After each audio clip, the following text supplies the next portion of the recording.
And a heavy rain warning remains in place for the beleaguered Tasman district, which is still in clean-up mode from flooding earlier this month. But as Anthony Stevens reports, residents are hopeful they may have dodged a bullet this time around. From high on the hills looking over his Rewaka farm, the damage to Frank Hickmott's land from recent weather events isn't immediately obvious.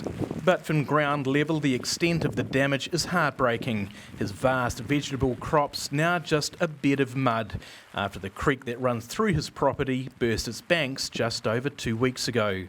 We have a lot of issues with the river up here coming out a lot when it shouldn't, because on this big events like this it will come out, but it comes out too often on little events. It's getting frustrating for everyone. Hickmott is a fourth-generation agricultural farmer. Born and bred on this land, he admits he's never seen such a string of catastrophic weather events like the last few weeks in his life. While his house remains orange-stickered as well, he's just relieved today's dire forecast didn't quite eventuate.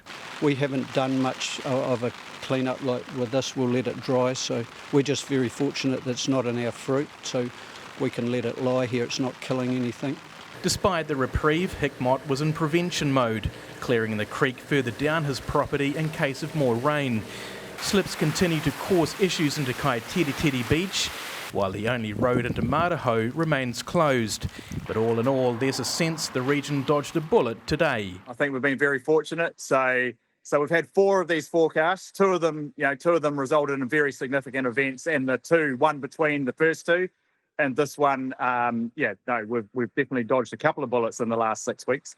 These pictures, though, showing just how vulnerable the region remains. Today's rainfall easily flooding parts of the already waterlogged land.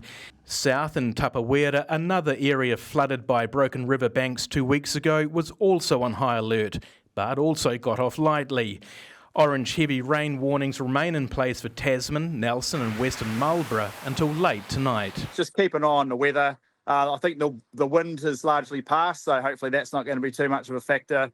If you're in those areas that are vulnerable, certainly stay aware, particularly as you go into the evening, because once it gets dark, everything's a bit trickier. And with the long-range forecast looking sunny from tomorrow, the sodden region is looking forward to another chance to get the recovery back underway.